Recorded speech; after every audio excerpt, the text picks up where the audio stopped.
Welcome back, listeners, to the Cosmic Confluence Podcast. I'm your host, Sana, as always. And as we have stepped into New Year 2026, I feel there is a quiet truth many of us carrying. We are not just have entered a new year, but we have entered or are entering a new version of ourselves, shaped by time, choices, and moments we didn't plan. So today's conversation is not about fixing ourselves or becoming younger in spirit.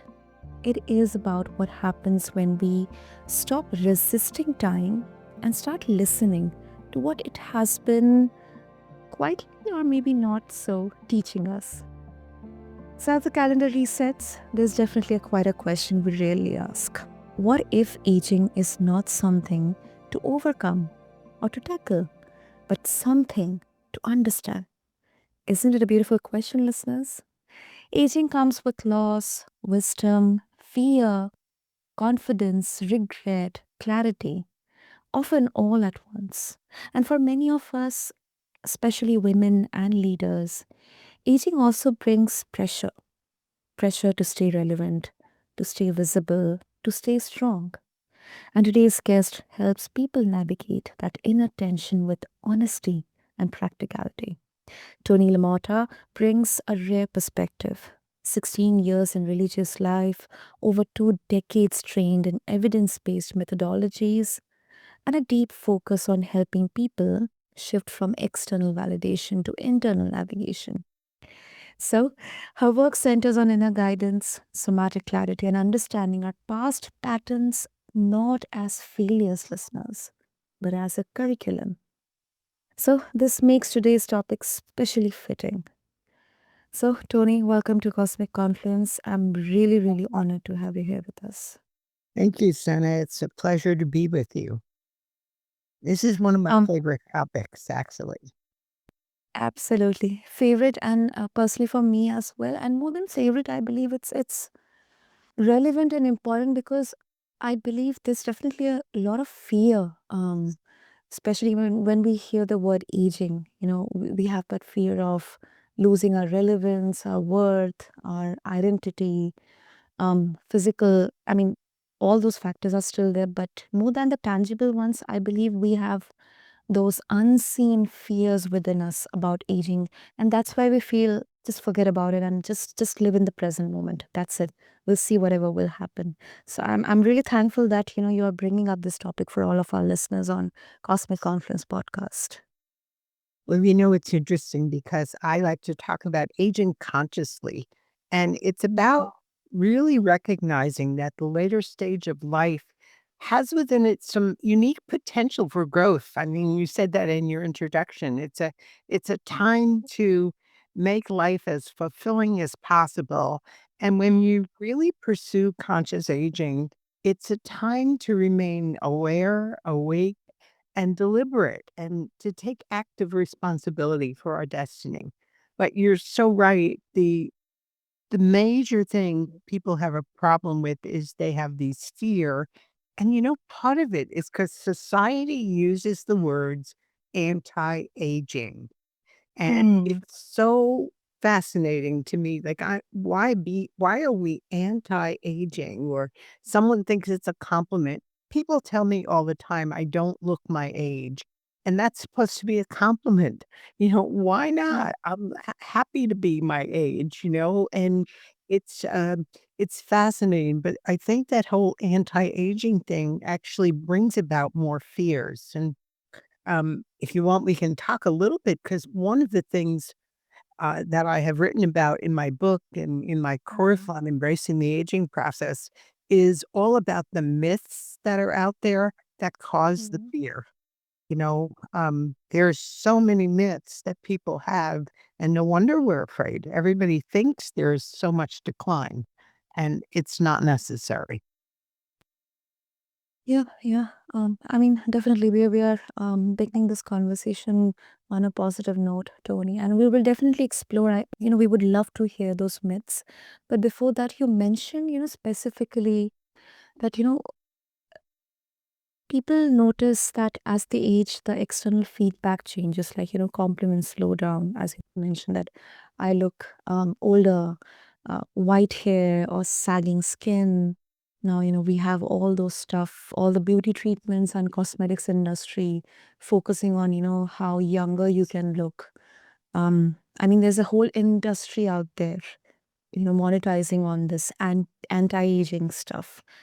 Um, so from your work, Tony, how do you help people distinguish between true inner guidance and the discomfort that comes from losing that external validation as we age? It's only true inner guidance when it gives you joy and you hear it as love. And when you hear correction, or as you mentioned earlier, fixing, Mhm. it's not our guidance. That's the little voice that I like to call the barking dog. We have this voice inside of us that says, and the media really hones in on that when they say you've got to look younger. So we have this little thing that says, "Oh my gosh, look what's happening to me. This is awful." And whenever you feel that negative voice, it's not your inner guidance and it's not the truth. The truth is that we are growing not just older, but we're growing more wise and we're growing to a place of allowing ourselves to be truly who you are. I think that's one of the gifts of aging is that you stop worrying about what everybody else thinks and you come into your own in terms of recognizing this is who I am and I'm going to be fully this person. And so it's really staying connected with people, it's learning new things. I mean, you can do so much more when you stop worrying about how everybody else is going to handle it. I agree. I agree. And before we move on to discussing how you help guide people, uh, if you can share the myths around aging, what especially as you work with women and leaders. So yeah.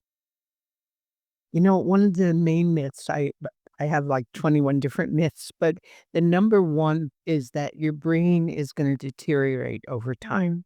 So people talk about, the senior moments, I'm forgetting things. Cognitive capability. Yeah, let me tell you why it's not true. If you think you lose brain cells as you get older and those cells are gone, it's research shows us it's exactly the opposite. The same areas of the brain involved with memory and learning actually produce new nerve cells every day. So while you do lose brain cells, you're constantly replacing them. And the best thing you can do to build new brain cells is to keep your brain active with new activities and learning. And one of the best things, for example, is to literally learn a new language. Learning anything is good for your brain. But here's the other thing is 3 or 4% of disease-related gene mutations, including mutations for Alzheimer's, which is one of the big fears, they're genetically determined. And most disease-related gene mutations are influenced by lifestyle, emotions, quality of sleep, diet, stress levels. You know, you don't have to get a disease or lose mental alertness unless you have some rare gene mutation. And even that, I've studied with Dr. Joe Dispenza, and he keeps saying, there's there's so it the whole idea that we are our DNA and you can't change it is erroneous. So Mhm. lost sleep and low energy, that's we often think that those are problems, but the research shows they don't have to be part of aging. People often blame things on aging that are really due to any underlying medical issues. There are other issues that need to be treated. And so even your attitude can have an impact, especially your attitude. So studies suggest that older adults who think certain health problems are unavoidable, actually have them. It's the self-fulfilling prophecy. And when there's a whole study by two women from Harvard about Mhm. memory, and they absolutely show that those who think they're going to have memory loss have it, and those who don't believe that don't. So it's really our attitude, our mental habit towards that that is so much more important. It is not guaranteed just because we're aging. It's amazing. So It is. It is. when you study the things that are out there and study the truths about these myths, it Mm. suddenly wakes you up and saying, "Whoa, what do I believe? Because what I believe is what I'm going to experience." Mm. Yeah, yeah, absolutely. Absolutely. And this exactly forms the foundation or the basis of, your reality building, like what you feel or what you think makes most of the reality. Like it creates the lens through which you see the entire world around your experience, the environment around you, and of course there are other factors involved here.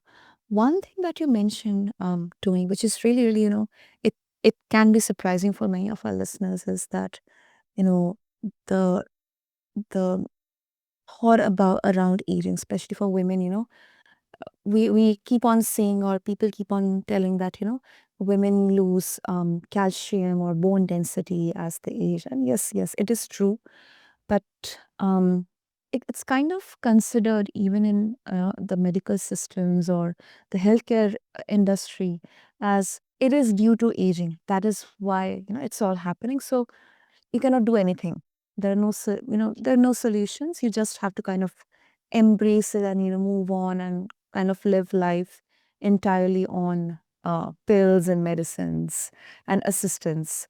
So it kind of creates this shame and fear of dependency and worthlessness, because women equate their worth to being perfect contributors, financial contributors or homemakers or mothers or daughters or even daughter-in-laws and all that stuff, perfect wife. And when you kind of have a degradation of your physical activities, then you feel like, you're losing that spark or that edge or that control over everything. And that once again affects your mindset as well. It is mindset. It's also, it's like one of the things that I hear you talking about here is that people fear that they can no longer do what they used to do. Yes. And Yes. one of the things that I like to teach people, and I find it very helpful myself, is to say, maybe I can't do the things. For example, I was a ballroom dancer. I mean, not Mm. professional. I just loved it and did all Yeah. kinds of dancing. And as I'm aging right now, by the way, I'm 80 years old, so uh, I know what I'm talking about. And what I discovered is if you look at what was the experience that you wanted, what was the feeling that you wanted and that you had by doing those things, and how else can you have that same feeling?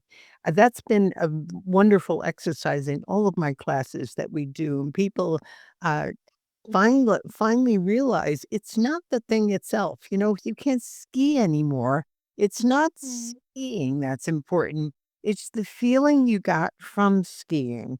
And if you can find a new way of having that feeling, it makes all the difference.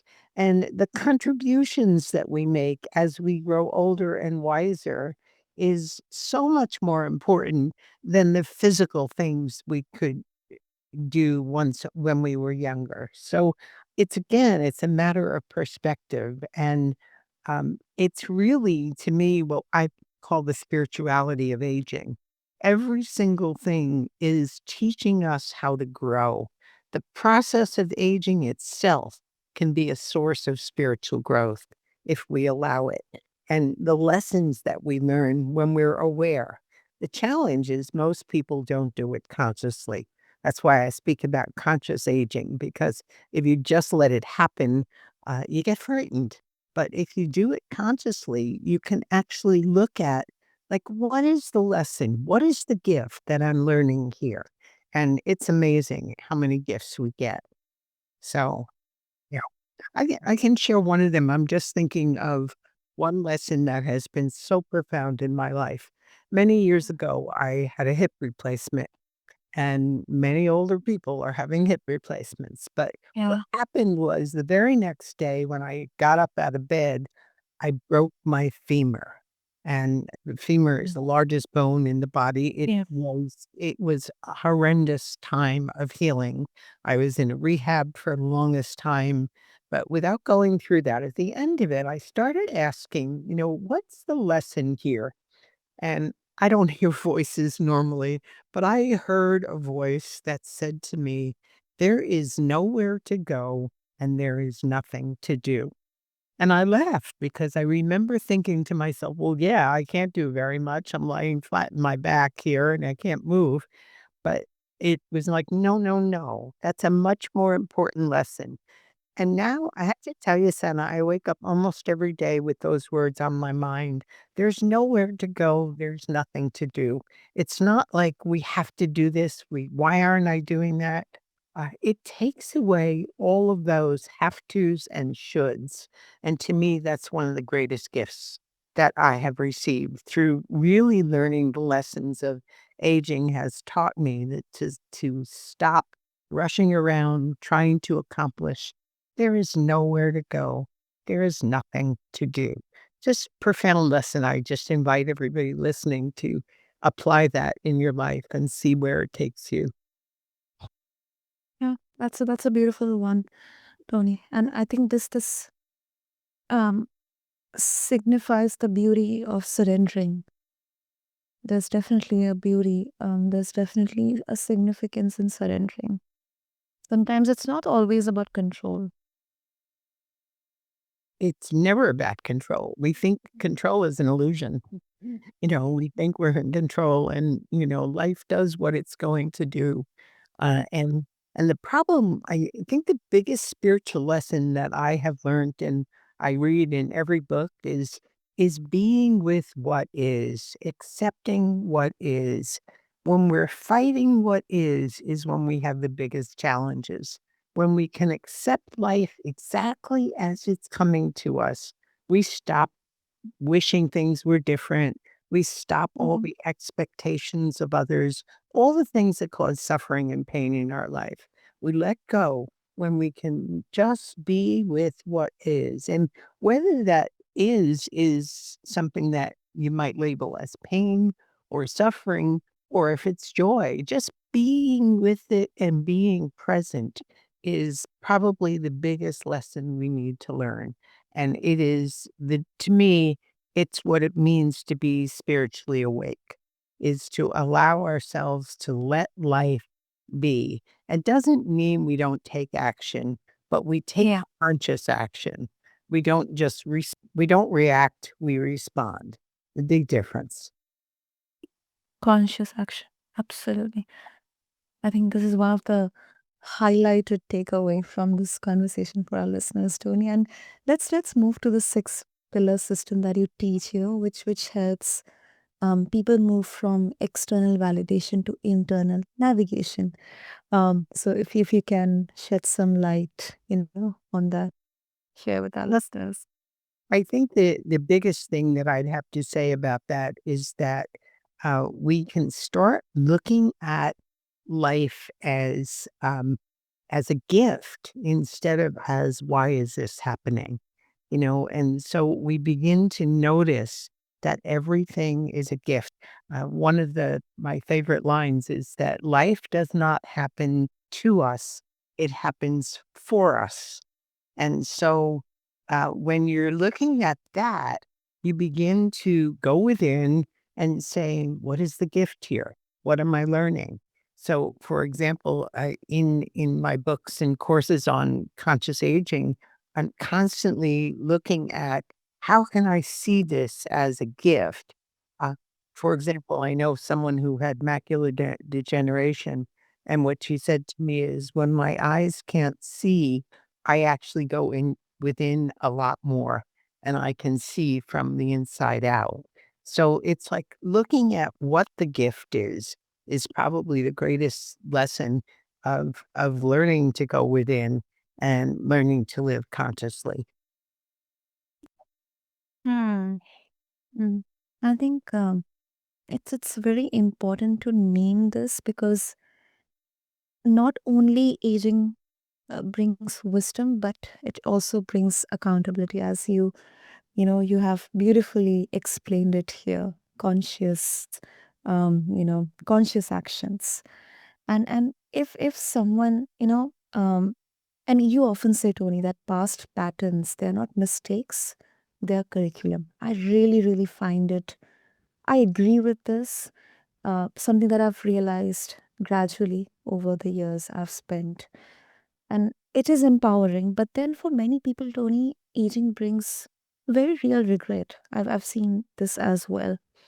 Like, relationships or career paths, opportunities lost or time lost. Um, how do you talk about curriculum without minimizing pain or bypassing grief? Well, it's grief and pain are part of what is. And what Mm-hmm. happens to us is when those things happen, we we awfulize them. We take them to a place that they're not happening right now. It's like if there's a loss, we start to say, "Oh my God, I have nothing." And so we kind of minimize everything else around us. When there's pain, we think it's gonna last forever. How am I gonna get through this? So we're not actually with the loss or with the pain. We're in a future, and I call it, I forgot the psychologist who named it awfulizing. And I think it's what we do. We exaggerate what the negative impact might be. And so when we can come back and just be present with the pain that's there, present with the suffering that's there, and not forever. I was just doing a coaching session with one of my clients the other day who said to me, I something happened negative in her life, and she said, "So I let myself be depressed for a day and a half." And I said, "Well, let's see if you can actually take that and make it minimal." I was reading a book recently that talked about the 5-minute process. When something, negative is happening in our life, take 5 minutes to fully feel the negativity, which I think, is what you were just saying. You don't want to minimize the pain. It's there. Mm-hmm. Feel it. Like scream it out. Get it out of your body. Otherwise, it will remain. But then after it's over, you begin to ask the question, is there anything I can do about this? Can't do anything? Let's move on. Or am I seeing what is, or am I seeing what I think is going to happen in the future? And if you're looking at the future is not here. Let's be in the present moment. To me, presence is what consciousness is about, being in the body to really feel and be in the moment is really the highlight way of living in awareness and consciousness. It's about living from the inside out. It's also about living our aging process consciously. Yeah, yeah. And that 100% makes sense. 100% makes sense because often we kind of um unintentionally miss our present, just I shouldn't say fixating or just, getting into that loop rabbit hole, but just thinking about, contemplating about the past mistakes or, what could have been done 10 years back, 20 years back, and what can happen next year, what can happen the very next month, what could happen if, this decision is taken. We often kind of miss not enjoying, but at least living in the present. Absolutely. And that's, to me, the key of all spiritual growth is just, as I said before, being with what is, living in the now, living in the present moment, living in the presence, if you will. I mean, to really be in touch with the divine is to recognize right in here, right now is all I have. It's amazing, and it's a beautiful way of living. Yep. Yep. Definitely. Um, let's also talk about the somatic fear and aging body, because of course physical is definitely one of the most important intrinsic part of the conversation here, because aging, it isn't just mental, it's physical. I mean, body changes, energy shifts, recovery slows. So you teach somatic techniques to transform fear into clarity.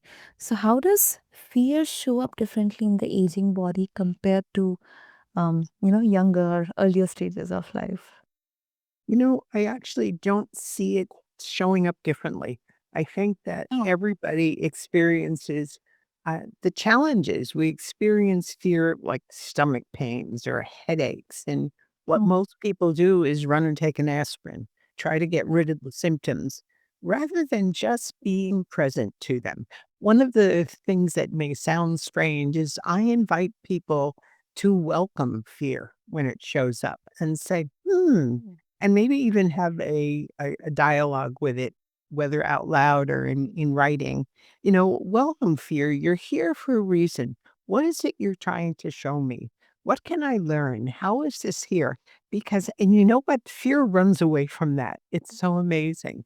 But um, being present again with it makes it go away. If you ever notice, even if you have a pain somewhere, when you try to get rid of the pain, it seems to get worse because whatever we focus on, life increases. So if I focus instead on happy energy in that spot, there are lots of somatic techniques like EFT or EMDR. There are many techniques that help you to focus. You focus first on the negative, but then allow it to then turn into what is the positive here. And I think that when we learn how to just be present with it, it changes. You'll notice that pain never stays the same. It sometimes moves around your body. It sometimes changes the way the effect it has. Um, to become an observer of it. I think one of the practices that many people just don't have is an awareness of what's happening. Just becoming still and becoming aware is such an important process. Hope that Yeah. answers you. It does. It does. It does, Tony. And um, it can sound a bit um strange or bold that, um, you are allowing people to teaching people, how they can welcome fear, and then that 5 minutes of exercise, maybe let it out, let that frustration or that pain out, and then having an internal dialogue. I think um, that kind of brings us into a sync with the presence, with the present moment. Because often, especially when we are gradually moving towards our later part of the life, we kind of just try to avoid thinking about all the difficult times and all the bad stuff, and then you have all the discussions going around that, health issues, that this and that, and all that retirement and stuff. um and I think what stands out here is that fear isn't always a story. I believe sometimes it's a sensation that, hasn't been listened to. Exactly. It's exactly, and when we don't listen to it, it just gets embedded in our bodies. Many of the things that seem to like a trigger today are really not about what's happening. It's about what happened in the past that you never resolved. So the way to handle it is to resolve it in the present. And it doesn't take hours. It takes minutes sometimes to just really totally be present to whatever it is that we're feeling. And when we allow that ourselves to be in that presence, it dissipates. It doesn't have to last forever. So for anybody younger who's listening to this, who's saying, wait a minute, we're all aging, but you may not be older yet. Get rid of that stuff now. When something's happening, feel it, allow it to go through so that you don't have to carry it into older years. And if you are older, I mean, one of the things that I like to teach is doing a life review. And I teach some classes where we do that um, we actually do a journaling process that Mhm. takes about 6 weeks of really looking at your life and saying, where are the patterns? And I watch people go through massive release, massive forgiveness of other people and of themselves. And all of that frees the body so that your body can even be healthier as a result. Yeah, yeah. So, Tony, before we wrap up, any simple somatic practice that you would um, suggest someone can use when fear is rooted in physical aging, rather than external circumstances? Well, I do a practice every day. It's a 7-minute presence practice, is what it's called. I learned it from a man named Russ Hudson. And the Mhm. 7-minute practice says take 2 minutes to become very conscious of your breathing and your sensation. That grounds you, first of all. So you become conscious of all the little tingles that are happening. You don't have to do anything with them, just be aware of them and spend 2 minutes just watching your breath, see where it's going in your body and feeling what's going on in your body. And when you do that for about 2 minutes, it opens the heart space. And the heart Mm. space then begins to see what it appreciates, what is meaningful to it. So when you allow yourself to go to your heart, it opens you to being present to all those positive emotions that get called. And sometimes what seems like a negative emotion may arise, but you see it differently because at that moment you're simply present to it. And then when you do that, it opens you to what we call the head center. And in the head center, you become aware. It's not the chattering head, it's the head that Mhm. has the clarity, the possibilities. It sees what is what is beyond what you thought you knew before. And then you take 2 minutes in each of those centers and then 1 minute to notice how they're all connected. And when we can connect our body and our gut, if you will, with our heart and our head, we become more fully human than we ever have been. And just that 7-minute practice daily makes a profound difference in living consciously. To me, it has been a lifeline. I've been doing it for years where every single morning it's the first thing that I do. And it grounds me for the day. And then if something happens during the day that disturbs that energy, I go right back there and maybe not take full 7 minutes, but even just go back to the breathing and sensation. What am I feeling? What's going on in my body? Not trying to analyze it, not trying to fix it, just being aware. Hope that helps. Exactly. Absolutely, absolutely. And not only for people who are thinking about aging or who are moving towards that phase, but I believe it's for everyone out there listening, and everyone out there. So, Tony, if listeners they would like to further connect with you, seek more wisdom, get hold of your book, what would be the easiest way? Well, probably the easiest thing to do is to just go to my website, ToniLaMotta.com. And when you sign up for that, I send people a quiz that helps them to see how well they're listening to their inner consciousness. And if you're interested in taking a class, you go to courses.tonylamotta.com. And that lists in particular a course called Embracing the Aging Process, if you're interested in that topic, but lots of other things too that can help you just be more conscious in life. So thank you. Mm. Amazing, amazing. You're a delight. So, thank you, Tony, and listeners. I'll have all the links in the show notes, so just refer to them. And as we close this conversation, um, I want to leave all of your listeners with this. Aging is not a self improvement project, it is a relationship with time, with the body, with memory, with inner authority. And Tony, thank you so much. Really appreciate because your work it reminds us that inner guidance doesn't arrive when life is neat. It arrives when we stop outsourcing our knowing. So thank you so much. You're welcome. Thank you.